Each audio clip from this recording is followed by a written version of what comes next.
El testimonio es quizá la parte visible más importante de la vida cristiana. Usted y yo podemos perfectamente proponerle al mundo con nuestras palabras que somos cristianos. Podemos decir que somos cristianos y pudiéramos incluso dar algunas señales de que somos cristianos.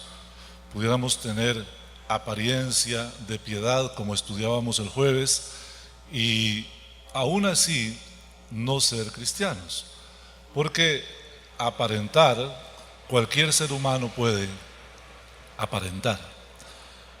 Por eso es que ahora el apóstol Pablo nos introduce al testimonio, pero nos introduce haciéndonos por lo menos 3 recomendaciones. Versículo 5 dice: andad sabiamente para con los de afuera, redimiendo el tiempo. En este verso encontramos 2 de los 3 pasos que veremos hoy. Andar sabiamente para con los de afuera y luego, además de eso, redimir el tiempo. Y en el verso 6 él dice la tercera premisa: sea vuestra palabra siempre con gracia, siempre sazonada con sal. Tiene que también usted saber cómo debe responder a cada uno. Aquí ya nos está hablando no solamente de nuestra forma de vivir y de cómo usamos el tiempo, sino que nos lleva un paso más allá y nos habla de nuestras conductas con los demás, de nuestra forma de relacionarnos con los demás por medio de las palabras. Empecemos con decir que el verbo andad aquí, la indicación andad, el indicativo andad, se refiere básicamente a nuestro estilo de vida. A nuestro estilo de vida. Hay quien vive sabiamente y hay quien vive neciamente. ¿Cómo es un andar sabio? Primero que nada, hermanos, andar sabio requiere que usted y yo hagamos un esfuerzo para corregir lo que en nosotros no fue bien formado. Voy a explicarme. La Escritura dice: instruye al niño en su camino, y aun cuando fuere viejo, no se apartará de él. Ese texto lo hemos explicado una vez más. Lo que significa es, mientras el niño va creciendo, usted debe instruirlo. Y lo que usted instruya a ese niño será su caminar en la vida. De hecho, creo que todos lo hacemos. Todos de una u otra manera instruimos a nuestros niños. El que incluso no se toma el tiempo para hablar con ellos, para darles consejos, para guiarlos en la vida, los está instruyendo en un estilo de vida que es totalmente desagradable. Y los que toman el tiempo para dar consejos, para hablar la palabra, para enseñar a orar, para enseñar a obedecer, para enseñar principios, ellos están haciendo un buen trabajo. Sin embargo, querramos o no, siempre fallamos. Hoy cuando yo miro hacia atrás y tengo 2 hijos, una de 31 años y uno de 28, y pienso en lo que hice mal, me arrepiento. Y pienso en lo bien que pude haber hecho y no hice, me arrepiento. Y así me doy cuenta que por mucho que me esforcé tratando de hacer bien las cosas, mi nota al final no es un 10. No podría decir que es un 8 ni un 7, solo Dios sabrá qué soy. Pero sí sé que hubo cosas buenas que dejé de hacer y cosas que no debí hacer y están ahí. ¿Qué toca ahora a mis hijos? Lo mismo que me toca a mí.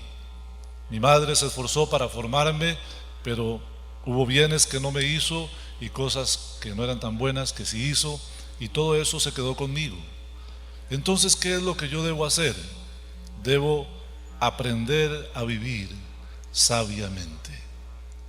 Note que aunque aquí nos está poniendo la perspectiva hacia afuera, diciéndonos que debemos andar sabiamente para con los de afuera, yo quisiera enfocarme en las primeras dos palabras, andar sabiamente. ¿Y cómo es que andamos sabiamente? Bueno, lo primero es que nadie podrá andar sabiamente si no tiene temor de Dios, porque el principio de la sabiduría es el temor a Jehová. Pero hay una instrucción directamente a que nosotros seamos proactivos, no solamente en el temor a Dios, sino también en la consecución de la sabiduría. Por favor, abra su Biblia en Proverbios capítulo 4 y verso 7. Me ayuda mi querido hermano John con las pantallas. Y dice: sabiduría, sobre todo, adquiere sabiduría, y sobre todas tus posesiones adquiere inteligencia. Nos toca a nosotros. La palabra del Señor nos está diciendo: usted tiene que ser proactivo, tiene que adquirir sabiduría.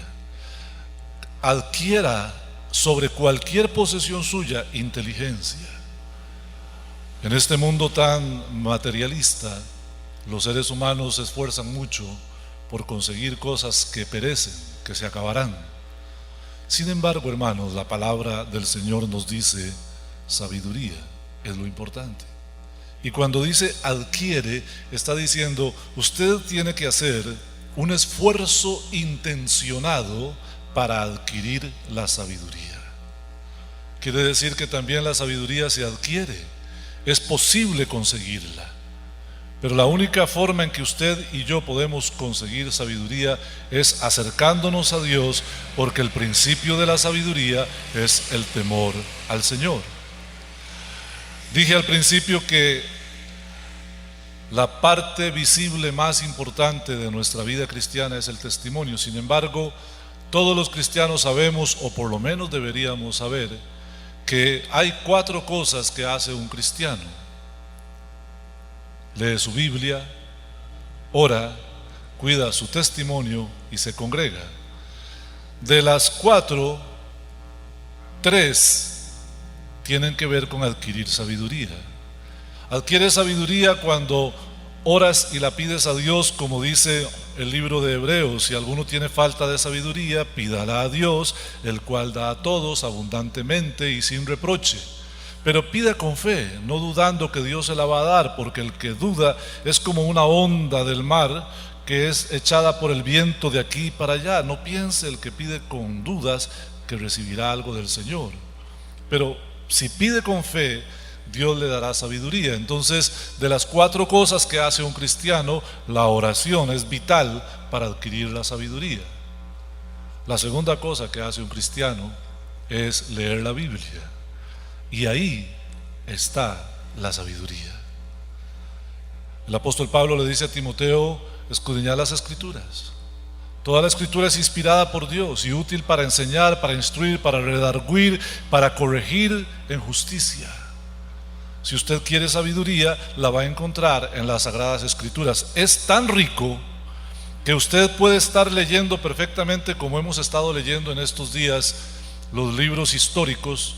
Puede leer Primera o Segunda de Samuel, y puede leer Primera de Reyes, donde estamos ahora los que vamos leyendo cronológicamente. Y usted, en lo que va leyendo, usted encuentra sabiduría y profundidad.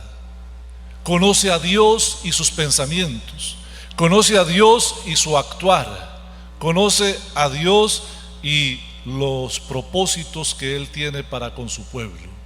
Es maravilloso. Ahí está la sabiduría. Ahora quiero enfocarme en con quién quiere el apóstol Pablo que nosotros tengamos un vivir sabio. En todo el capítulo 3 estuvimos viendo nuestra relación con Dios y nuestra relación con la familia, cómo las casadas cristianas deben comportarse con sus maridos, como los maridos cristianos deben comportarse con sus esposas, como los hijos, los padres, los patrones, los empleados cristianos deben comportarse. Todo eso nos da un marco de cómo debemos ser entre nosotros los cristianos. Pero ahora, dice el apóstol Pablo, usen sabiduría para con los de afuera. Ahora nos está hablando de la gente que no es cristiana. Y aquí le está hablando a la hermana que tiene un esposo que no es cristiano, al hermano que tiene una esposa que no es cristiana, a los padres que tienen hijos que no son cristianos y viceversa. Nos está diciendo, ustedes cristianos tienen que usar de sabiduría para con los de afuera. Es muy importante. Sabe que es complicado, pero es verdad que muchísimas veces los cristianos no tienen cuidado de sus relaciones con los de afuera, sin darse cuenta que dependiendo del testimonio que usted da, así Cristo es glorificado o Cristo es vituperado. Es tan importante el testimonio de un cristiano, vivir sabiamente con los de afuera, porque los de afuera ven a Cristo reflejado en nosotros o no lo ven. Alguna vez un pastor contó una triste historia de que él llegara a visitar a una familia y les presentara el Evangelio de Jesucristo, y una persona le dijo: mire, gracias, pero yo no quiero ser cristiano, porque para ser como mi vecino que es cristiano, yo prefiero seguir siendo como soy. Fíjate hasta dónde el testimonio puede cambiar la percepción de Cristo en una persona. Muchísimas veces hay gente que no quiere oír hablar de Cristo por el testimonio que otros cristianos han dado. Por eso el apóstol Pablo dice: vivan sabiamente con los de afuera, vivan sabiamente, y agrega: redimiendo el tiempo. Redención significa liberación, significa pagar un precio por la libertad de alguien. Yo pensaba muchísimo en estas tres palabras: redimiendo el tiempo. El apóstol Pablo pudo haber dicho: usen bien el tiempo. Pudo haber dicho: cuiden el tiempo. Pero él lo que dijo fue: redimiendo el tiempo. Y pensaba, ¿el apóstol Pablo acaso sería que tenía una visión futurista y vio el siglo XXI y la iglesia del siglo XXI? Porque, hermanos queridos, si una iglesia ha estado escasa de tiempo, es la iglesia del siglo XXI. Nuestras jornadas de trabajo, nuestros estudios, nuestras ocupaciones familiares, las muchas comodidades que tenemos, las opciones que nos dan esas comodidades que tenemos, hacen que nuestro tiempo siempre esté limitado. Hace un rato le decía a mi querido hermano Steven: tiempo libre, ¿qué es eso? Y es verdad. Posiblemente la mayoría de ustedes pensará: ¿qué es tiempo libre? Pues el apóstol Pablo está diciendo aquí: rediman el tiempo. Es decir, liberen el tiempo. Y para redimir en el tiempo antiguo había que pagar un precio. Por eso la redención de Cristo se llama redención, porque nosotros fuimos redimidos, porque fue pagado a precio de sangre el precio de nuestra libertad.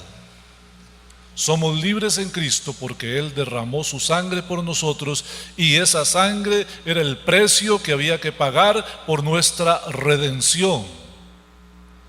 ¿Qué habrá que pagar para redimir el tiempo? He ahí una pregunta muy, muy profunda. Significa que usted tiene que hacer un sacrificio. Significa que usted tendrá que dejar algo, tendrá que renunciar a algo para poder tener el tiempo. Y esto me hace regresar un poco a vivir sabiamente. ¿Cómo vamos a leer las Escrituras si no liberamos algo de tiempo para leer las Escrituras? ¿Sabe que muchísimos cristianos leen la Biblia solo en las pantallas de la iglesia? Porque su Biblia en su casa está guardada, porque ni siquiera usan la app, porque no hay tiempo para leer. ¿Sabe que muchos cristianos no tienen una vida de oración significativa porque no hay tiempo para orar? ¿Sabe, hermano, que muchos cristianos les cuesta mucho congregarse porque no hay tiempo para congregarse? Y es que para orar, para leer la Biblia o para congregarse, usted va a tener que hacer un sacrificio, va a tener que dejar algo de lado para poder usar ese tiempo en adquirir sabiduría, para poder vivir sabiamente y especialmente para con los de afuera. Además de que tiene un concepto de que debemos aprovechar correctamente el conocimiento que tenemos acerca de Dios y su palabra, eso es sabiduría. También tiene una premisa de que debemos liberar tiempo incluso para la evangelización. Sabe, hermano, es triste que haya mucha gente que va a perdición porque no hay evangelización. Porque la iglesia de Jesucristo del siglo XXI está muy ocupada. Su tiempo es muy limitado, el tiempo está ocupado y hay tantas cosas por hacer que es muy difícil que un cristiano saque 1 hora a la semana para evangelizar a una persona. Si fuéramos de números, pudiéramos decir que si nosotros gastáramos 1 hora a la semana para evangelizar a alguien diferente cada semana, en el año evangelizaríamos a 52 personas. Y si tuviéramos muy bajo rendimiento, cada cristiano podría ser el padre espiritual de 5 personas por lo menos, diciendo que tendremos una efectividad de 10%. Y si esta iglesia tiene 120 miembros, necesariamente a final de año seríamos 600. ¿Qué me dice eso? Que la iglesia de Jesucristo evangeliza muy poquito. Muy poquito. Cuando dice que debemos vivir sabiamente para con los de afuera, redimiendo el tiempo, también incluye la evangelización. El testimonio y la evangelización. Bendito sea el Señor. Quisiera que vea cómo es que nosotros necesitamos aprovechar bien el conocimiento, el principio bíblico, que tenemos conocimiento acerca de Dios y su palabra y es necesario aprovecharlo y tiene bendición. Por favor, abra su Biblia en Proverbios capítulo 3, verso 1. Hijo mío, no te olvides de mi ley, y tu corazón guarde mis mandamientos, porque largura de días y años de vida y paz te aumentarán. ¿Sabe, hermano? Adquirir sabiduría tiene la enorme ventaja de que nos trae bendiciones abundantes. Métase en la palabra, métase en la oración, métase al templo, su vida va a cambiar, tiene que cambiar. Y use tiempo para predicar la palabra. Los que han tenido aquí la experiencia de evangelizar a alguien y llevarlo a los pies de Cristo saben que no hay una experiencia más enriquecedora para la vida de uno que saber que a una persona que iba a condenación ahora viene con nosotros para el reino de los cielos. Así es de que, hermanos, esta primera parte de vivir sabiamente para con los de afuera, redimiendo el tiempo, espero que haga profundo calado en su corazón. Ahora quisiera llevarlos al otro pensamiento. Sea vuestra palabra siempre con gracia. Sea vuestra palabra siempre con gracia, ¿verdad? Sazonada con sal, para que sepáis cómo debéis responder a cada uno. Es que nosotros los cristianos, entre los cristianos, la mayoría del tiempo, ¿verdad?, tenemos una forma de hablar, ¿verdad? Somos incluso muy panderetas. La jerga evangélica es muy linda, ¿verdad? ¿Cómo estás? Bien, Dios te bendiga, bendecido, prosperado, en victoria, aquí dando gloria a Dios, el Señor es fiel, y con eso vamos todo el día, y está bien. Pero, ¿sabe? Cuando estábamos hablando de las relaciones entre familias, vimos que hay familias que no se hablan tan bonito a pesar de ser cristiano, pero imagínese cómo será si un hijo se siente mal cuando su padre es vehemente, insistente, asfixiante y demandante.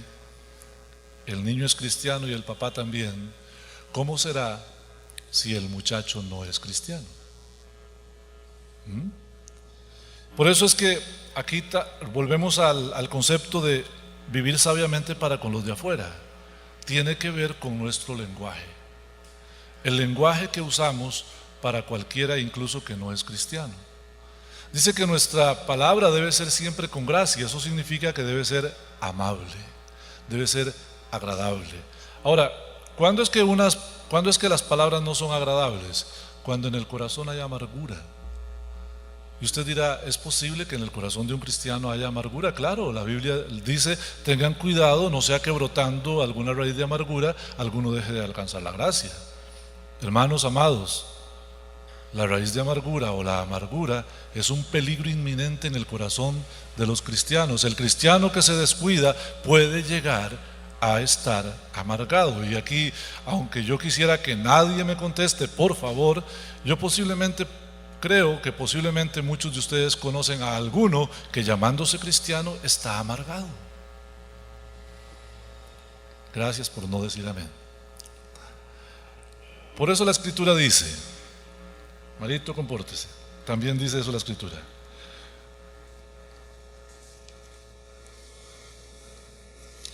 Abra su Biblia, por favor, en Efesios 4:31. Efesios 4:31. Quítese de vosotros toda amargura, porque después de la amargura viene el enojo, y con el enojo la ira, y con la ira la gritería, y con la gritería viene la maledicencia y toda malicia.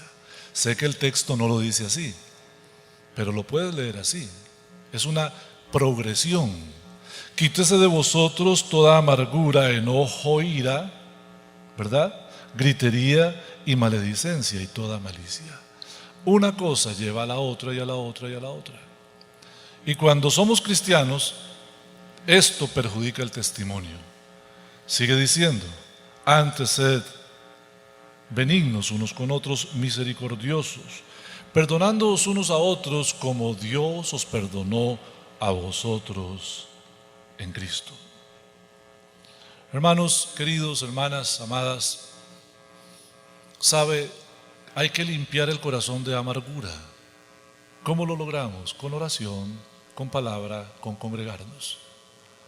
Eso hará que de nosotros se vaya el enojo, la ira, la gritería, la maledicencia y la malicia, que es hacer algo con maldad. Es más bien nuestro deber ser benignos. Y hermanos, cuando llego a esta palabra benignos, no puedo más que hacer un alto para decirle, benigno significa hacerle bien a todos, incluso al que no se lo merece. Sé que en su vida hay personas que son muy difíciles de tratar. Sé que en su vida hay personas que son muy difíciles de amar. Pero la Escritura me dice que yo, como hijo de Dios, como fiel representante de Cristo en la tierra, como una persona llena del Espíritu Santo, debo reflejar a Cristo con mis palabras. Sean vuestra palabra siempre con gracia.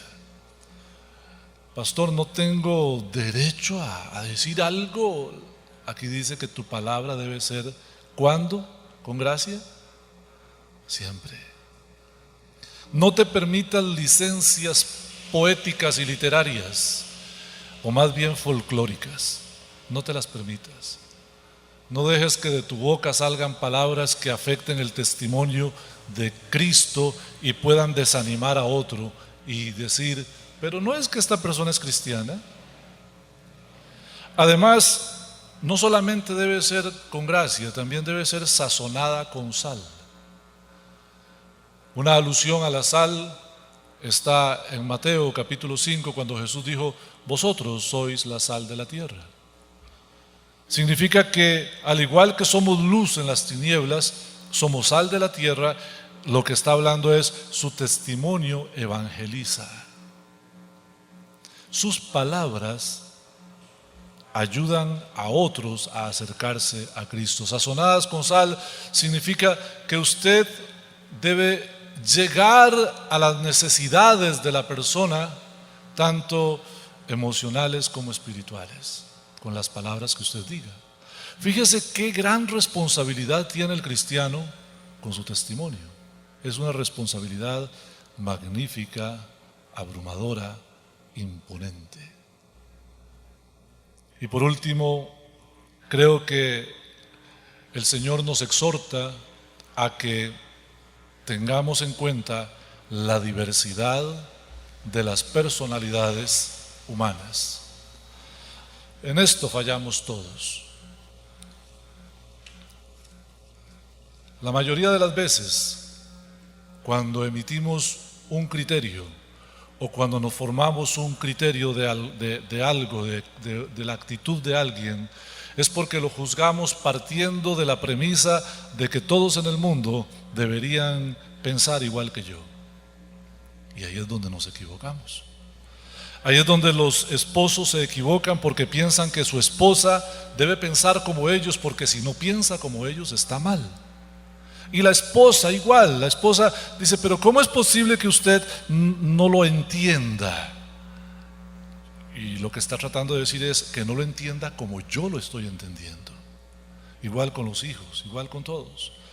Especialmente, como dice la Escritura, con los de afuera. Porque dice, para que sepáis cómo debéis responder a cada uno. ¿Ve? Los pone en un plano donde hay que personalizar la respuesta. Usted es cristiano, usted debe tener la habilidad dada por Dios por medio de que usted oró para que Dios le diera sabiduría. Usted debe tener la sabiduría que adquirió leyendo la Sagrada Escritura. Usted debe tener la sabiduría que adquirió viniendo al templo a escuchar la palabra, para saber que a Juanito no le puedo responder igual que a José. Porque Juanito tiene una forma de ser, una personalidad diferente que la de José.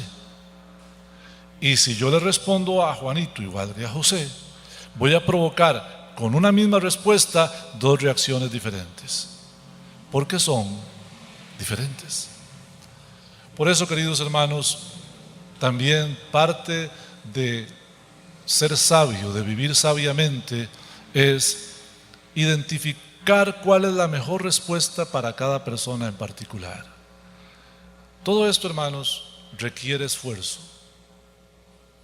Vivir sabiamente para con los de afuera, redimiendo el tiempo, teniendo gracia en nuestra palabra y que nuestra palabra sea sazonada con sal, y saber cómo responderle a cada quien en particular requiere esfuerzo. Ahora, no es un esfuerzo desconocido para usted.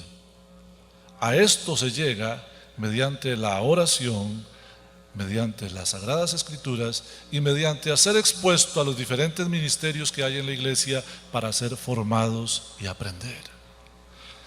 Quiere el Señor Jesús que dispongamos el corazón y seamos capaces de liberar el tiempo necesario, poner en orden las prioridades y apartar unas cosas para poder poner las realmente importantes, para que podamos hacer lo que la palabra del Señor nos dice.